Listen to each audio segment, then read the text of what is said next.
All right, well, I want to welcome Mary and Aurora to the gallery and to this memorial exhibition of Gregory Grennon's. We're sad to say we have to do that, but it's great to have the work here in the gallery. Sarah and I were able to go down to Portland where we're invited to do a selection of Gregory's work for this exhibition. So we were able to get a variety of pieces from a number of different years throughout Gregory's history. Yes. So we're very happy to have this work here in the gallery. So Yes, I was delighted at what you chose, at the breadth of the work that you decided to include, because so often people are attracted to maybe the more beautiful aspects of his work, and this exhibition has such a broad and deep range of work that I was really pleased. Well, chose. I was always, from the day we first started showing Grennon's work, I think about 39 years ago, it was our first show in our gallery in Belltown.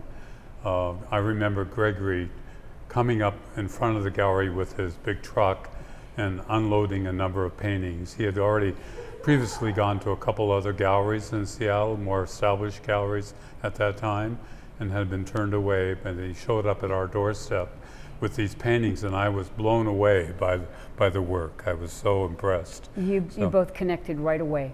It was an electric connection. It was. He was a great individual, and we call him, he was a motorcycle, fond of motorcycles, so he'd often show up on his big Harley Davidson. So he was quite a character.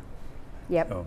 Yep, and sometimes had an entourage at openings where other fellows would come, and through that other motorcyclists, and through that we all learned kind of the nature of the motorcycle rider too, that they might look really gruff, but that they were tender-hearted and usually, loving people, not too raucous. But most of the time I always thought of Gregory as a big teddy bear.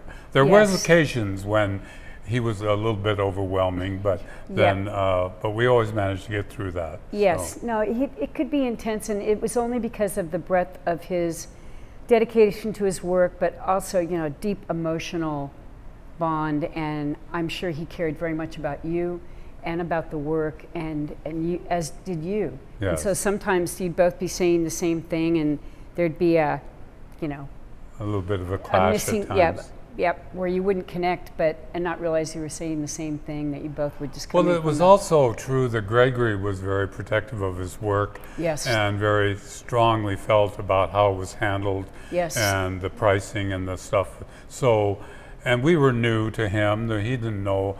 Galleries can have a bad reputation too for taking advantage of artists. So, but we managed to get through all of that and developed a very, very strong relationship. And trusting relationship, which is so important. Yeah, which can be really hard for artists, that connection, knowing it's like behind the veil, and as you two got to know each other, that veil kind of parted, and you represented him, but you were also friends. Right. And that was so important. Yeah. So this exhibition is as Mary said, a very diverse and very strong collection. Let's go into the interior room. You can check this one out.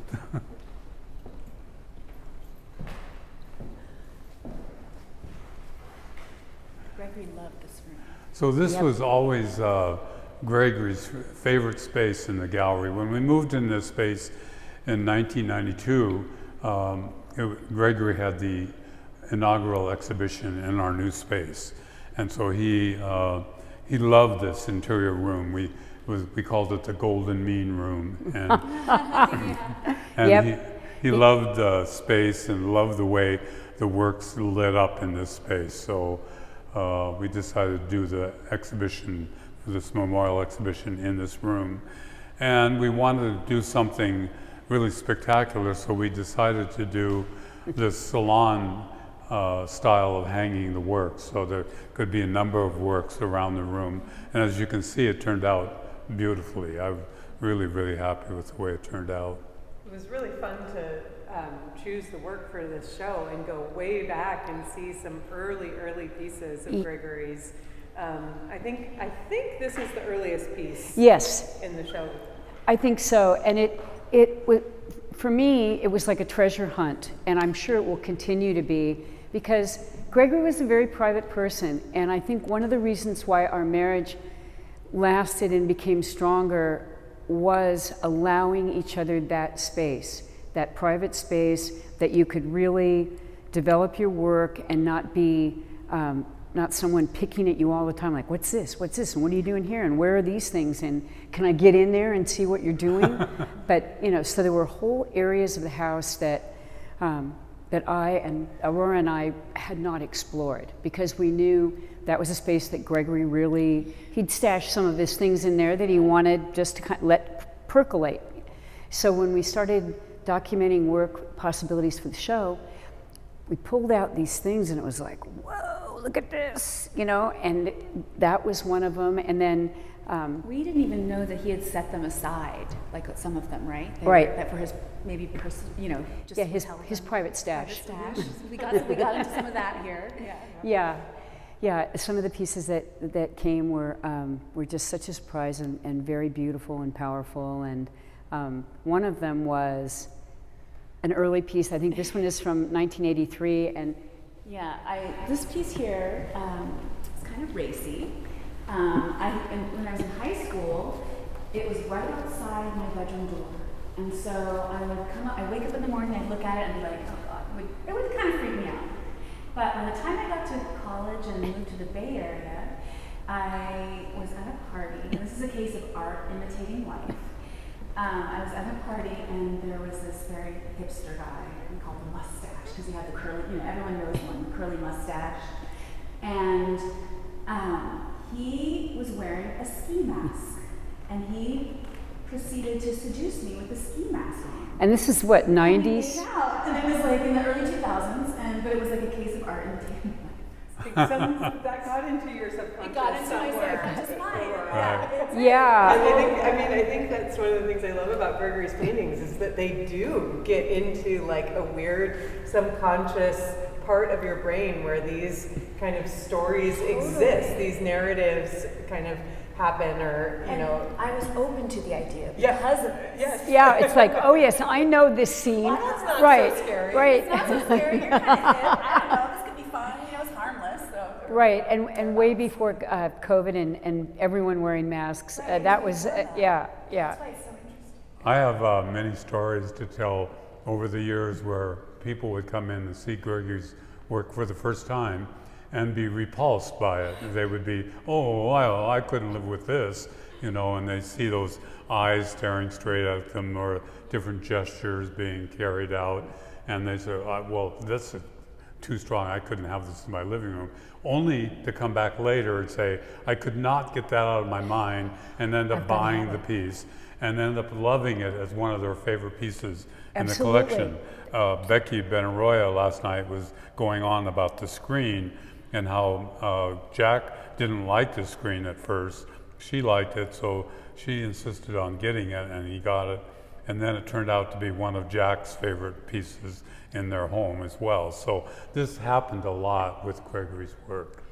I think the people that Gregory painted, and particularly the women that he painted, this was in the 80s. Right.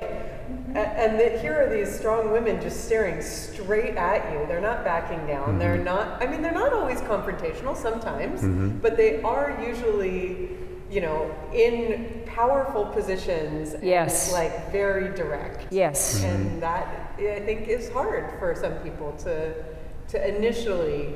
Oh, it's true. And I have to add that you have to know that these are reverse paintings on glass. That means that these are paintings that are painted on the back side of the glass in reverse. So they have transparency to them and a way of catching the light that is more intense than you would find on any canvas. So it only enhances that as well. They are just luscious. In fact, you can't believe how bright and how beautiful they are. I walk up still and look at them and see how the light is passing through and then coming back out again, as if well, people think they're lit from behind. Right. People go and go, oh, well, how often do I have to change the bulb? You know, is this something, honestly, that they think it's just glowing from within? And Yeah, there's just- a quality to his work that you can't get on a canvas, only by this reverse painting on glass, which, by the way, is an old technique. It's been around a long time, but very few people can do it or choose to do it. So Gregory, it became one of Gregory's real trademarks. It's true. And when I look at these paintings, 83 was, I met Gregory in 1982, but we didn't start going together until 1988. So the paintings that are from like 88, 89 on, I know many of the stories that went behind the making of them. One of the big paintings in the show that I really love is the one right behind Bill here, called Bad Moments. And it's from 1992 when Gregory and I briefly moved apart, and it was Aurora's last year of high school, and I wanted to concentrate on getting her into college. So we were filling out all kinds of applications, and I was working on my own shows. But this is an example of how he really incorporated all of our lives into the subject matter of the work. I mean, I'm not a blonde and he didn't have brunette hair, but it's very much a story of what was going on in our lives, of how you love someone, you go apart, and then you come back together again, and it's agony to live apart, and it's worse, you know, sometimes it's worse being together, but he often painted these paintings that just totally reflected these incredibly intense emotional moments. A lot of the work came from magazines or newspaper articles, things that were occurring at the time on the news or in the news, and it might be a departure point from. And also, you notice in the work all of the variety of frames that are used. Gregory would go out and collect these old window frames and picture frames, and wherever he could find them, and put them in his studio, store them, and they would often be the departure point for the painting. Yes, absolutely. The smoothness of the glass or the plexiglass surface, and then the roughness of the frame, the thickness of the frame, totally balanced all that smooth, expansive glass. Right. So he just had the perfect, I mean, his presentation was just A+. He really had it down. And the paintings would have been quite different if they were in these really slick, perfect frames. Even a gold frame, he heard it. Yeah, you can see a good example of that is if we go over here and look at this little painting that was one of the last ones that he did. But you can see this little piece here. You can see my hand here, how small it is. But yet the piece works so well within the frame. And the frame really, the little gold frame really tells a lot about, speaks to the painting itself. And then you go to the large one over here, this very, very large painting, and look at the frame on it. Look at the colorations and the way it's bound and the way the red runs around the rim piece and how it relates to the painting itself. The spots on the frame and then the spots on her body. Right. Yep. Yeah. Yep. They are always very integrated into the work. Or this one over here with the purple frame and how it works with the color and the colorations in the painting itself. Yeah. There's a tiny little bee and a tiny little hummingbird. Yeah. And her hair. She looks so worried. Yeah, and her hair. The way that he does the hair, it has such volume. You can just feel the weight of all that hair on her head, like it's just kind of coming over, might tip her over one way or the other, but hair was something that he did superbly, just the volume of it. And I know a lot of women were jealous of the hair in the, the women in the paintings. Totally. And one of the things that I've been enjoying seeing in this exhibition is how Gregory uses color as like a graphic compositional element in the work. Yes. Like, yes, that's her hair, but it's also a shape, and it's like very definitely or like the shape of a skirt, or yes, the way an arm comes across, and this is kind of a particularly dark painting of Gregory's in terms of subject matter. It's a good example of what Bill was talking about, where he made this after seeing an 89 article in the New York Times, and he kind of painted from it and was inspired by it. From a conflict somewhere, yeah. Current event. Yeah, but the blood in this one, Yeah. it's like, it's blood. It's obviously part of the story that's being told, but like you can kind of just blur your eyes and see that as an abstract composition. Oh, it as is. well. I know. At first, I looked at it and I thought, "What's that?" You know? Yeah. No, it's you can squint your eyes and see all kinds of. It was color and form. You're absolutely right. That meant so much to him in making up the paintings. Just even more than line quality. Yeah. He often uses this strong horizon line in his work. Yeah. This is a good example, and there's several where there's that strong horizontal that breaks Yes. up the composition and works as like these kind of color fields. Gregory's work also ended up in a lot of museum collections. Yes. He has a lot of great pieces and a lot of very good museums collections. And during his career, he showed in New York, Yes. and showed in Chicago often, Yep. showed in LA, showed in Seattle, and of course he's from Portland, so he had a huge presence in Portland. There was one painter, collector there, Arlene Schnitzer, and their family owned how many paintings? I think around 70 paintings are. Yep. 70 what? 73. 73. That's what they said in their collection. And one of the great things about it is they started collecting in the early 80s, so they have an arc of the trajectory of his career in their collection that is really wonderful to see. Arlene, who was a collector, also had a gallery in Portland for a period of time called the Fountain Gallery, Yes. which was a formidable gallery in Portland, and then went on to become, independent of the gallery, but continued to collect his work. Yes. No, she was wonderful about how she supported Northwest artists and had a broad, her collection, she wasn't specific to any type of art. They were all, even in the materials that she collected, from pieces of silver or clay and glass in particular, but paintings, drawings, she had quite the collection. The thing I remember about Arlene was that she would collect known blue chip artists' works, major works, right alongside of totally unknown emerging artists' Absolutely. works. She was supportive in every aspect of the arts, not just the visual arts, but in the music field, the Yes. all the different aspects of the arts. They were, just an incredible family. And Jordan continuing on where she left off, which we didn't, we're all so thankful that he picked up the reins and just took off, and has now through his museum, I'm just allowing people to borrow.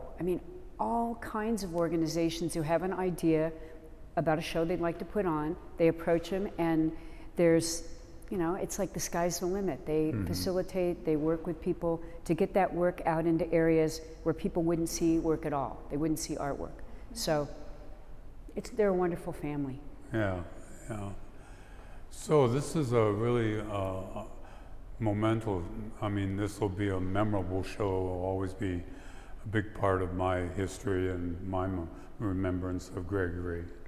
And the work that you collected, as I said at the beginning, that for this show, the variety and of crazy, wild pieces like the Dead Girl, and then pieces that are just so elegant, like the woman over here in the maroon dress and the top, just from something that anyone could see having in their living room without any problem at all, to paintings that almost, Check out the clown up here. This is exactly really someone with a clown collection.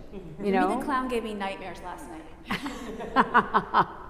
And Gregory was also a big baseball fan, And although we don't have any of his paintings of baseball players, but he did a number of those as Yes. well. Yes. He would often, I had a number of collectors who were big baseball fans who loved Gregory's baseball paintings. So. Yes. There are a few left. Yeah, in the future, There are that some. could Are be there part of some? a, Yes. part of a future collection. We could slip in one or two in there. But that's what Aurora and I learned from just starting to document the collection, that there are so many exhibition possibilities with different themes that ran throughout his work, that it'll be for years to come, we can put together, we can put together different exhibitions that have shed new light on his work and what he was thinking about and what was important to him. So I need to add that Mary is an artist herself and also has a show coming up with us. And that show is when and what month is that? November next year. Yes. November Yep. next year. So I have just the right amount of time to make a beautiful show. Yeah. And Aurora is also an artist. She's more in the musical world. I studied opera and Yep. not weird music. And the printmaker. But also doing some printmaking right Yep. now. Yes, Yep. I'm currently printing a last suite of 5. The very last thing he ever made, Gregory made a suite of 5 prints in 2 colors. Each will be 2 colors. of Of lino linen. cut. They're lino cuts, and they're really sweet. They're really small. Yeah, So that's coming up too. that's also in the works. Yep. Family of artists, and I know that you guys all have influenced each other in your careers and the way you approach work. And Oh, it's true. Gregory and I were so thankful for Aurora because we never would have been drawn into the performance art world. So we started studying about who was doing performance art and You even went to a Diamond de Gala show. yep, Diamond Gala, Philip Glass, you know, all the people who were the contemporary and performing. But then just whatever, Aurora led us, you know, into really wonderful places, and we did the same with you too. You know, whenever you wanted to come, you came. I've come And up here a few times and enjoyed Seattle, and Gregory really loved this room. He loved the way you guys hung, and the lit the work is. There's no glare. It's amazing. I don't know how you guys do that with all the glass. It is perfect. So but it was like a sacred space, the inner sanctum Yes, here. that's right. And so when he made an exhibition for Traver Gallery, it was always something that was, you know, that was very powerful and very special. We have an image of Gregory out here too. oh yeah, We by might- David Kennerly.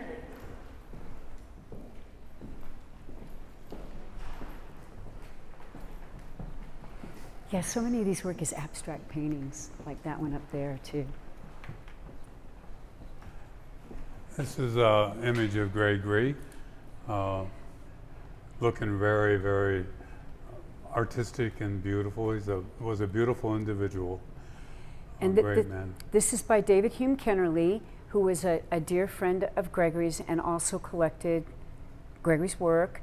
And it's from 2004 when I don't know whether that's our house or we were, Gregory was visiting them down there in Los Angeles, but he looks very handsome. And this is Gregory's portfolio from the gallery, the history of the gallery, which is by far and away the largest file we have of any artist in the gallery. So we have a long, long, wonderful history, and it's been great to have the show here. This show will run through the end of the month.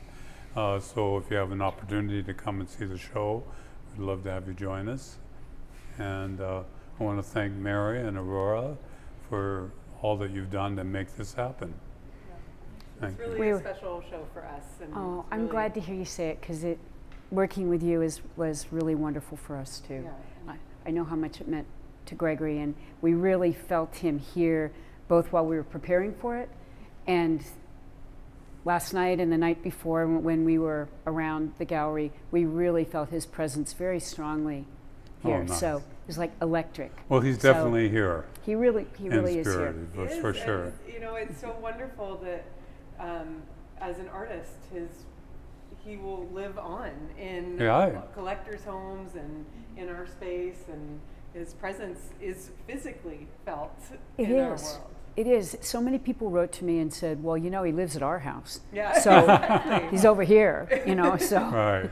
And I started thinking about all the places that he is. So it's visual artists are so fortunate that way, that you leave this visual legacy of your life and the different times of your life, and we have that. They're fortunate that way, and they're Yep. generous that way. Yes. They Mhm. give it to us to learn from and live with and experience. It's And true, that- Sarah. I mean, I feel that very strongly with Gregory's work, having grown up around it. Less Yes, than you the- did, but, yep, but yep. really, it's been in my life Oh, no. forever. No. And I think about both of you and how you grew up around the work, and how at first that, things that like Aurora said that were frightening at first became under your skin and part of your very being. The way that you looked at the world and how diverse the world could be. At first you think one way and then another way, and so it can be changeable and enriched, and through the art, we learn. So, Well, thank you. yep, We really appreciate it. wonderful. All right. Thank you all. Thanks, Bill. Yeah.